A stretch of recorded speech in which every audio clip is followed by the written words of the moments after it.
जय हिंद दोस्तों, आपके अपने YouTube channel finance and banking ज्ञान में आपका स्वागत है।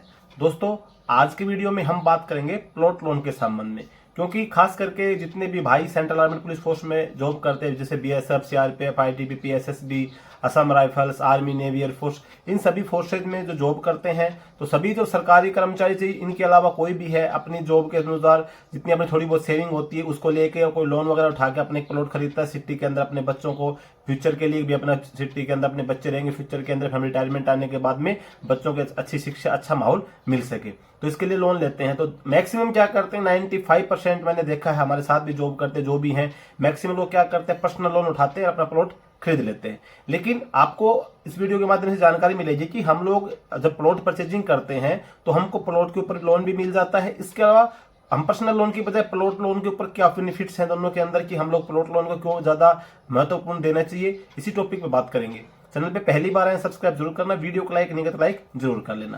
तो दोस्तों, सबसे पहले हम बात करते हैं प्लॉट लोन के लिए। प्लॉट लोन आपको जहां भी आप प्लॉट खरीदते हैं, खास करके सिटी के अंदर अगर आप प्लॉट खरीदेंगे तो प्लॉट के ऊपर बैंक आपको लोन प्रोवाइड करता है। एसबीआई भी देता है, बाकी आपके एचडीएफसी बैंक हो गया, आईसीआईसीआई, एक्सिस बैंक वगैरह जितने बैंक हैं सभी आपको प्लॉट के लिए लोन देते हैं। लेकिन एसबीआई से अगर आप लोन लेते हैं प्लॉट के लिए, तो एसबीआई क्या करता है कि आपको मैक्सिमम 10 साल के लिए लोन प्रोवाइड करवाता है। उसके अंदर उसकी एक टर्म्स एंड कंडीशन होती है कि आपको 5 साल के अंदर आपको उसके ऊपर कंस्ट्रक्शन करना पड़ेगा, यानी कि आपको चाहिए कमरा बनाए, चाहिए आप 4 दीवारी करके छोटा मोटा अपना कुछ ना कुछ आपको कंस्ट्रक्शन उसके ऊपर करना पड़ेगा। इसके अपोजिट अगर आप एचडीएफसी बैंक से लोन लेते हैं प्लॉट के ऊपर, तो सबसे पहले तो आपको ये बता दूं कि प्लॉट अगर आप लेके प्लॉट के ऊपर लोन लेना चाहते हैं, तो आपकी जो प्लॉट होगा, जिस जगह पे आप प्लॉट ले रहे हैं, वो आपकी मतलब एक जो नगर निगम, नगर निकाय, जो भी जैसे आप सिटी के अंदर ले रहे हैं, तो वहां की जो अथॉरिटी होगी उस अथॉरिटी से अप्रूव्ड आपका प्लॉट होना चाहिए।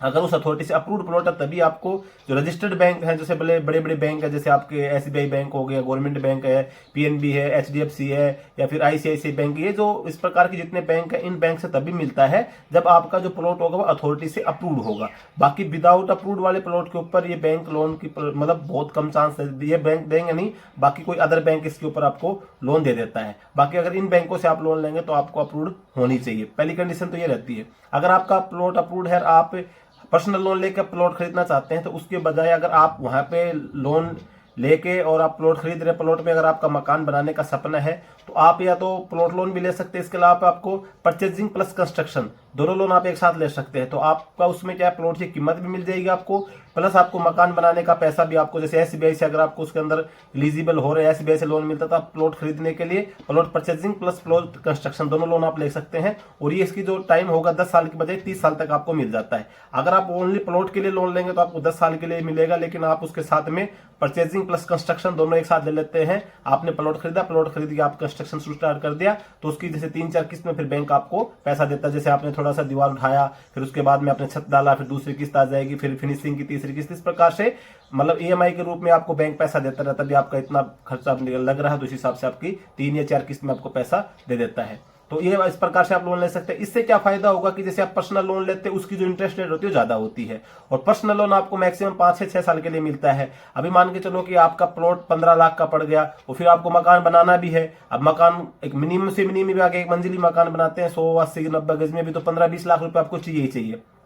15-20 लाख रुपए फिर आप कहां से प्रोवाइड करेंगे, क्योंकि अगर आपने 15 लाख रुपए का लोन ले लिया तो लगभग 30,000 रुपए तो आपकी ईएमआई जारी है। अब 30,000 ईएमआई आपकी जारी है, तो फिर आप मकान बनाने के लिए लोन के लिए एलिजिबल नहीं होंगे, और ना ही फिर आप उसके भाई कोई सेविंग कर पाएंगे, क्योंकि आपकी मैक्सिमम जो ईएमआई है वो तो चली जाती है उसकी प्लॉट की किस्त। उसके बाद में जो पैसा बचता है उसके वहां पर भी खर्चे वगैरह घर के होते हैं, वो भी देखने पड़ते हैं। तो उसमें क्या, अगर आप परचेज प्लस कंस्ट्रक्शन लोन ले लेंगे तो उसमें क्या होता है कि आपको ज्यादा टाइम के लिए मिल जाएगा, आपको 30 साल के लिए लोन मिलेगा, और उसकी ईएमआई होगी वो छोटी हो जाएगी। आपको ये सबसे बड़ा फायदा हो जाता है, क्योंकि 5 साल के लिए आप 15 लाख रुपए लेते हैं मान लो, तो आपकी किस्त आ रही है मान के चलो कितनी, 30,000 रुपए। अगर वही 15 लाख रुपए आप 12-13 साल 15 साल के लिए लेते तो वो आपकी 15,000 से कम में आ जाएगी। अगर उसी को आप बढ़ा देते हैं, मान के आप 30 साल के लिए अगर आप उस 15 लाख रुपए लोन को लेते हैं, तो आपकी जो किस्त आएगी वो लगभग आ जाएगी 9-10 हजार रुपए के आसपास आ जाएगी। वो अभी इंटरेस्ट रेट पर डिपेंड करता है, तो ये फायदा हो जाता है। दूसरा क्या है कि आपका जो इंटरेस्ट रेट है, आप एसबीआई बैंक से ले रहे हैं तो आपको ज्यादा लोन मतलब वो क्या बोलते हैं, एसबीआई का पर्सनल लोन की इंटरेस्ट रेट ज्यादा है, बाकी आप होम लोन की जो इंटरेस्ट रेट है वो कम रहती है, प्लॉट की भी कम रहेगी पर्सनल लोन से। और अगर आप कई सपना ये आता है कि मैं प्लॉट लेके आप इन्वेस्टमेंट करना चाहता हूँ और मैं इसके अंदर कंस्ट्रक्शन नहीं करना चाहता हूँ, तो आप HDFC बैंक वगैरह से आप पर्सनल लोन ये प्लॉट लोन ले सकते हैं। अभी HDFC बैंक से मैंने खुद अपना प्लॉट लोन लिया था, तो 15 साल के लिए लोन कर दिया। अब 15 साल के लिए लोन कर देगा तो एक तो सबसे बड़ा फायदा क्या कि आपके पास अगर पैसा है जब, तो कोई दिक्कत नहीं, आपको लोन की जरूरत पड़ेगी नहीं, आप डायरेक्ट पैसा देके खरीद लेंगे। बाकी अगर आपके पास पैसे की तंगी है तो अगर आप, मैंने 15 लाख रुपए का प्लॉट लिया, मैंने अगर मैं 15 लाख रुपए लोन लेता हूं तो मेरी किस्त जाती है 30,000 रुपए की, लेकिन वही 15 लाख रुपए का मैंने प्लॉट लेने लिया तो मेरा 14,000 15,000 रुपए के आसपास जा रहा है। तो उसमें अगर मेरे पास बाद में जो पैसा आएगा तो मैं उसके अंदर अपना डालता रहूंगा, तो लोन को मैं पहले कंप्लीट कर लूंगा 15 साल से। लेकिन अगर मेरे पास नहीं बनता है तो 15,000 रुपए किस्त पे मेरा प्लॉट अपना घर का हो जाता है। तो ये आपको एक प्रॉफिट मिल जाता है, बेनिफिट मिल जाता है। पर्सनल लोन की बजाय प्लॉट लोन ले सकते हैं, बैंक आपको इजीली प्लॉट दे देगा आपका, क्योंकि एक तो सैलरी पर्सन है, दूसरा आपकी अगर प्रॉपर्टी जो है अप्रूव्ड है तो आपको इजीली लोन मिल जाएगा। और मेरा मानना यही है कि अगर आप सिटी वगैरह के अंदर प्लॉट ले रहे हैं तो आप प्लॉट लोन को कर सकते हैं। अगर आपका बनाने का सपना तो सबसे बेस्ट आपको परचेजिंग प्लस कंस्ट्रक्शन लोन आप एक साथ बैंक से ले सकते हैं। और आपको इंटरेस्ट रेट वगैरह के बारे में जानना है, डॉक्यूमेंट क्या क्या चाहिए, इन सभी टॉपिक्स पे अगर जानना है तो आप कमेंट करके जरूर बताना, मैं डिटेल में बता दूंगा आपको एक एक चीज की, आपको ये डॉक्यूमेंट चाहिए और इस प्रकार से आपको लोन की प्रोसेस होगी। बाकी आज वीडियो में हम इसी टॉपिक पे बात कर रहे थे, प्लॉट के ऊपर लोन मिलता है कि नहीं मिलता है, लोन लेने से क्या फायदा होगा। क्योंकि एक भाई ने कमेंट किया था कि सर क्या हमको इसके अंदर प्लॉट के ऊपर लोन मिल सकता है कि नहीं मिल सकता है, तो इसी टॉपिक पे ये वीडियो बनाया था ताकि आपको डिटेल में इसके संबंध में जानकारी मिल जाएगी। दूसरी बात क्या है कि अगर पर्सनल लोन से आप लेंगे तो पर्सनल लोन एक लिमिट होती है, आपकी जो टोटल जो किस्त बनती है उसका 50% तक आपका पर्सनल लोन मिलता है।